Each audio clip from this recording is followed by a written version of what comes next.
வெண்ணிலாவே வாடாத பூவே என் வாழ்வில் மீண்டும்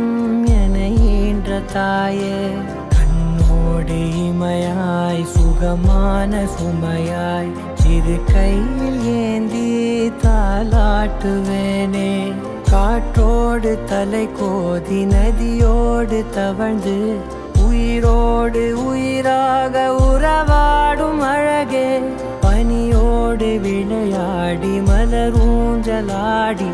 தரை வந்து தமிழ் பேசும் இரு கால் வெண்ணிலவே சிறகாக உன்னை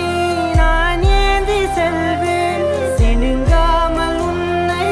நான் பார்த்து கொள்வேன் ஒரு கோடி இன்பங்கள் உன்னை பார்த்த நொடியில் நான் வாழும் நாள் மட்டும் நீ எந்த மடியில் உன்னை ஈன்ற பொழுதிங்கு கடவுள் தன் முகம் பார்த்த பொழுது உன் பாதம் தொழுது